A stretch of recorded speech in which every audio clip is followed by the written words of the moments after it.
Greenland holds $87 trillion in strategic value, not the $4.4 trillion in minerals that everyone talks about. I'm talking about the real number when you calculate military positioning, rare earth monopoly, breaking Arctic shipping control, and Chinese containment over the next 50 years. Here's what nobody's telling you. This isn't about Trump's ego. This isn't about expanding the map. This is about preventing America's technological and military dominance from collapsing within the next 2 decades. And the path to collapse runs directly through a frozen island that most Americans couldn't find on a map. Right now, as you watch this video, China controls 80% of the world's rare earth element processing. The same rare earths that go into every F-35 fighter jet, every precision-guided missile, every smartphone, every electric vehicle, every wind turbine. Without rare earths, America cannot build the weapon systems that maintain military superiority, cannot manufacture the technologies that drive economic growth, cannot compete in the industries that will define the 21st century, and Greenland holds the second largest rare earth deposit on Earth. The Kavana project alone contains enough rare earth elements to break China's stranglehold and restore American technological independence. But it sits undeveloped, blocked by Danish environmental regulations and Greenlandic political resistance while China consolidates control over global supply chains. This is the nightmare scenario that keeps Pentagon planners awake at night. American military power dependent on Chinese minerals. Chinese government with veto power over American defense production. The greatest military in history held hostage by the country it's most likely to fight in the next major war. Greenland isn't optional, it's existential. And in this video, I'm going to show you exactly why America will control Greenland within 5 years. Not through speculation, through the mathematics of strategic necessity that leaves no other outcome possible.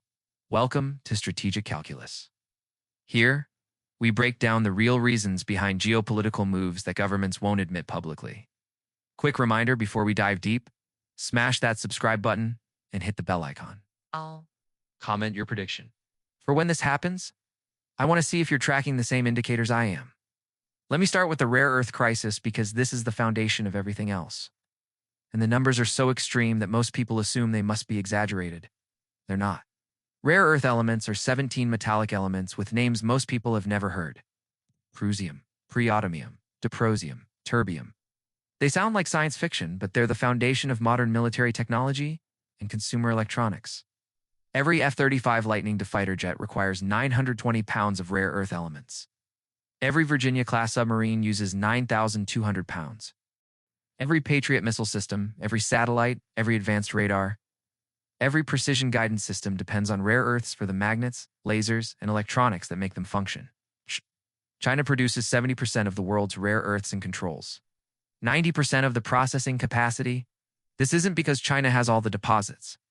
It's because they made a strategic decision in the 1990s to dominate the industry while America and Europe walked away from mining that was environmentally messy and economically marginal.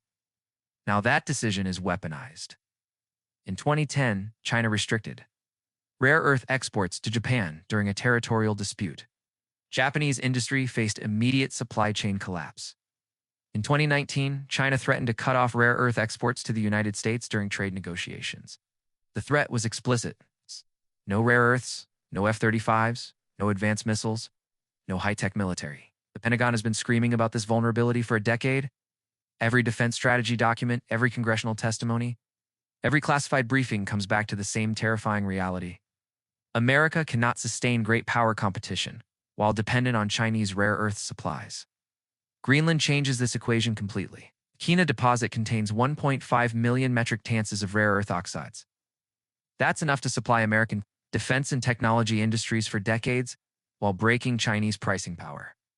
Other deposits across Greenland could add millions more metric tons once exploration intensifies. But here's the problem. Denmark and Greenland have blocked development. The Greenlandic Parliament banned uranium mining in 2021, which effectively killed Quantafield because uranium is a byproduct of the rare earth extraction. Environmental concerns, indigenous rights, fishing industry protection, all legitimate. Issues all completely irrelevant to American strategic planners facing Chinese rare earth dominance. This is why the rare earth issue alone justifies American control of Greenland. Not because America doesn't care about environmental concerns. It's because environmental concerns become secondary when national survival is at stake. And make no mistake, Military dependence on a hostile power for critical materials is a survival issue now. Let's talk about the Arctic shipping revolution. This is the $30 trillion component that most analysis completely misses. Climate change is opening the Arctic Ocean. Not in a century, not in 50 years, in the next decade. The northern sea route along Russia's Arctic coast is already ice-free for 4 months per year. By 2035, scientists project ice-free conditions for 6 to 8 months annually. By 2050, the Arctic Ocean could be navigable year-round. This is an environmental tragedy. This is the most significant change in global trade geography since the opening of the Suez Canal. The northern sea route cuts shipping time from Asia to Europe by 40% compared to the Suez route. That's 14 days versus 21 days from Shanghai to Rotterdam. For a container ship burning $15,000 in fuel per day, it's $105,000 saved per voyage, multiplied across thousands of ships per year. We're talking billions in annual savings. But the northern sea route runs along Russian-controlled waters. Russia can close it at will. China, recognizing this strategic opportunity, has declared itself a near-Arctic state and invested heavily in icebreakers, Arctic research, and partnerships with Russia to secure access. Now, here's where Greenland becomes the choke point. Any ship using the northern sea route must pass through the Greenland-Iceland-UK gap, the Gookie Gap.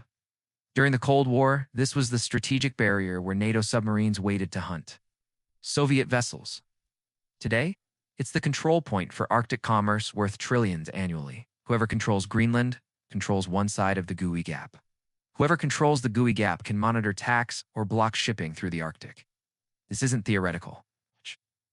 Denmark already controls shipping through the Danish Straits between the Baltic and North Sea.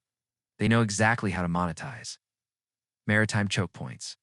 But Denmark cannot develop Greenland's position properly. They lack the military power to enforce control against Russian or Chinese challenge. They lack the capital to build the port infrastructure that would support Arctic shipping. They lack the strategic vision to understand that the Guio Gap in 2050 will be as valuable as the Strait of Hormuz is today. America understands this perfectly. U.S. car-controlled Greenland means American dominance over Arctic shipping routes. It means ability to pressure both Russia and China economically by controlling their access to the most efficient Asia-Europe route. It means trillions in strategic leverage over global commerce. The military positioning component is what finally makes this non-negotiable. And the numbers here are so stark that even people skeptical of strategic arguments have to acknowledge the logic. Greenland sits directly between North America and Eurasia. Any Russian ICBM targeting the American heartland would fly over Greenland. Any Chinese missile aimed at the west coast would pass near Greenlandic airspace. This is simple geography. The shortest path from Moscow to Washington crosses the North Pole, which means crossing Greenlandic territory. Pufik Space Base, the American installation in northern Greenland, hosts the most important early warning radar in the U.S. missile defense system. This radar provides 15 to 20 minutes warning of ballistic missile launches. That's the difference between having time to respond and facing a surprise attack with no defense. But Pufik exists only because Denmark allows it under the 1951 Defense Agreement. Denmark could theoretically terminate that agreement or restrict American activities. In practice, they won't. But in practice, they won't is not a basis for national security planning when we're talking about nuclear early warning. Strategic planners require certainty, and certainty means sovereignty. American control of Greenland means permanent, guaranteed access to the early warning systems that protect 330 million Americans from nuclear attack, no negotiations, no agreements that could be canceled, no dependence on Danish political decisions. Beyond missile defense, Greenland's position makes it the unsinkable aircraft carrier for Arctic operations. The distance from Pufik to Moscow is shorter than the distance from Virginia to Moscow.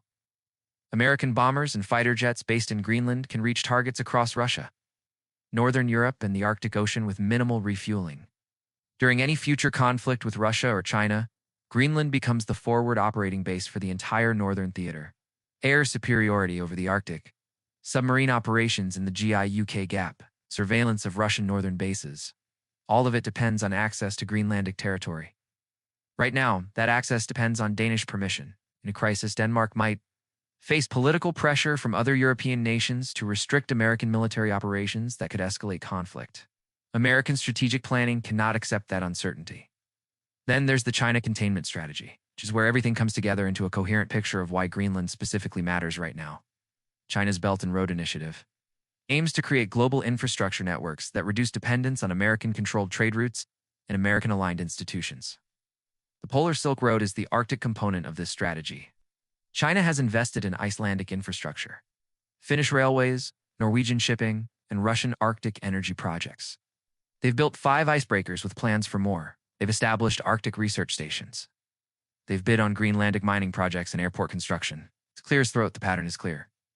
China is positioning itself to become the dominant economic power in the Arctic before the Arctic even fully opens. Once that dominance is established, once Chinese capital has built the ports and railways and communications networks, dislodging Chinese influence becomes impossible. Without massive cost, Greenland is the gap in Chinese Arctic encirclement. China gains economic control of Greenland through mining investments and infrastructure projects. The Polar Silk Road becomes reality.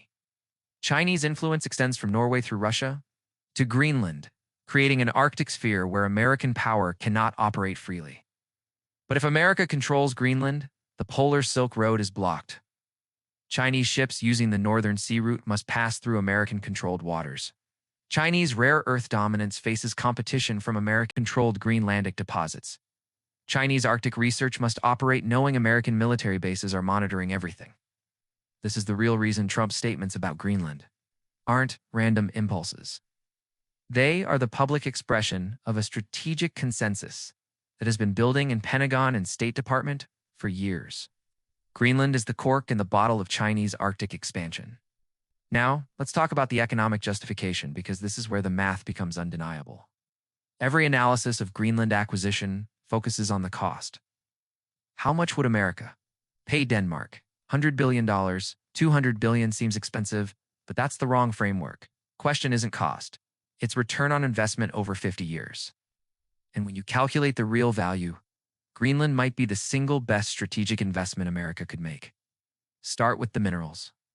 Conservative estimates place Greenland's rare earth, uranium, copper, zinc, and oil gas reserves at $4.4 trillion market value. But that's today's prices. As demand increases and Chinese control tightens, rare earth prices could triple, adjusted value $10 trillion. Arctic shipping control generates annual revenue through port fees, refueling stations, and maritime service. Industries. Industry estimates suggest Arctic shipping could be worth $30 trillion in cumulative. Economic activity by American control of key infrastructure could capture 10 to 20% of that value. Call it $5 trillion conservatively. Military positioning saves money on defense infrastructure that would otherwise need to be built elsewhere. Early warning systems, Arctic bases, forward operating capability, all currently dependent on agreements. And overseas deployments that cost tens of billions annually. Owning Greenland eliminates those ongoing costs. Its present value over 50 years, $2 trillion.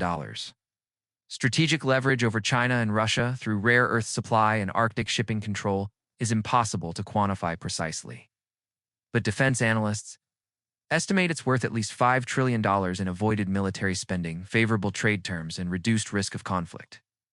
Added up $10 trillion in minerals, $5 trillion in shipping control, $2 trillion in military infrastructure savings, $5 trillion in strategic leverage. Total value, $22 trillion minimum. And I haven't even included the value of preventing Chinese Arctic dominance, which is genuinely incalculable. Even at $200 billion purchase price, America would be paying less than 1% of the strategic value. This is not an expense. This is the investment opportunity of the century. But here's the brutal reality that nobody in polite diplomatic circles wants to acknowledge. Denmark cannot develop Greenland's potential. They lack the capital. They lack the strategic vision. They lack the military power to secure it against great power competition.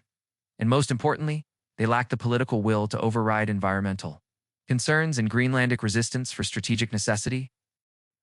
Denmark's plan for Greenland is essentially to maintain the status quo indefinitely. Annual subsidies keeping the population stable. Minimal development to avoid environmental impact. Gradual movement toward independence on a timeline measured in decades. This plan is completely inadequate for the strategic realities of 2025-2050. The Arctic is opening now. Chinese rare earth dominance is now. Russian militarization of their Arctic coast is now. The strategic competition that will define the 21st century is happening now. And Greenland sits at the center of it, undeveloped and vulnerable. America cannot accept this situation. It's not because of imperial ambition. Because every year of delay is a year China consolidates rare earth dominance. A year Russia strengthens Arctic positioning. A year that strategic value transfers to adversaries by default. So here's how this plays out over the next 5 years. And I am going to be specific about the mechanisms because they're already visible if you know where to look. Phase 1 is economic pressure. We're already seeing this. Tariff threats against Denmark. Trade negotiations where Greenland access becomes a condition for favorable terms. American companies quietly pulling back from Danish partnerships. Capital markets pricing and uncertainty about Denmark's ability to maintain Greenland long-term. This creates fiscal pressure on Copenhagen. Denmark spends $500 million annually subsidizing Greenland. Every year of economic pressure from America adds billions more in trade losses and capital flight. At some point, probably within 18 months, Danish voters start demanding their government resolve the situation rather than lose more money defending an Arctic island. Most Danes have never visited. Phase 2 is direct engagement with Greenland. American investment offers that Denmark cannot match. Infrastructure projects creating jobs, promises of associated territory status with local self-governance, plus American citizenship, economic development packages worth $5,100 billion over 10 years. Greenlandic public opinion is already conflicted. 84% want independence from Denmark, but 85% also reject American annexation. That's not contradiction. It's uncertainty about options. When America presents a clear alternative, independence plus American partnership with serious money behind it, opinion shifts. We're probably 12-24 months from a Greenlandic referendum where voters choose between continued Danish control with minimal development versus American partnership with transformative investment. The outcome is predictable when one option offers immediate prosperity and the other offers indefinite status quo. Phase 3 is formalization. Once Greenlandic voters approve American partnership in a referendum, Denmark faces impossible choice. Block the referendum and face accusations of colonialism, denying Greenlandic self-determination. Accept the referendum and negotiate terms of transfer with America.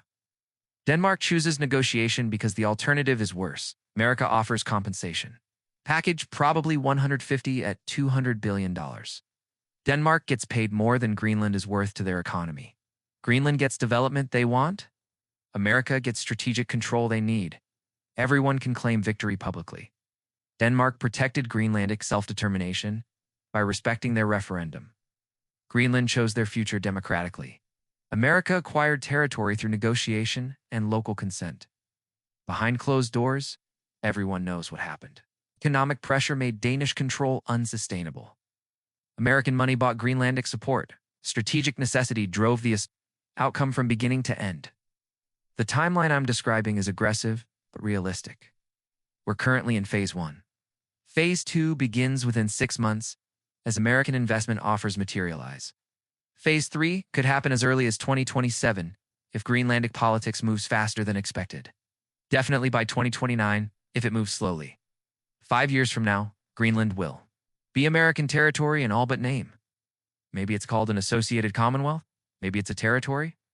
Maybe it's some novel status that preserves face for everyone. The label doesn't matter. What matters is that American bases expand. American companies develop the minerals. American policy controls the strategic decisions. This isn't prediction. This is inevitability based on strategic mathematics that leaves no other plausible outcome. America needs what Greenland offers more than Denmark needs to keep it. And when a superpower needs something more than a small ally can afford to withhold it, the transfer happens nicely if possible, forcefully. If necessary, but it happens. So there you have it. The $87 trillion strategic investment disguised as territorial acquisition. Rare earth independence worth $10 trillion. Arctic shipping control worth $5 trillion. Military positioning worth $2 trillion. Chinese. Containment worth incalculable strategic value. And it's happening right now. While people debate whether it's possible, whether it's legal, whether Denmark will allow it, none of that matters. Strategic necessity doesn't care about legal frameworks or diplomatic preferences. Strategic necessity finds a way. Your job is to recognize it before it's obvious to everyone else. To understand that when great powers face existential resource, dependence, and strategic vulnerability, they eliminate those vulnerabilities regardless of cost. Greenland will be American. The only question is whether you saw it coming. If this analysis opened your eyes to what's actually driving the situation, smash that subscribe button. Drop a comment with your timeline prediction and check out my analysis of how this impacts NATO, because that's the next crisis point most people aren't seeing yet. Thanks for watching. See you in the next one.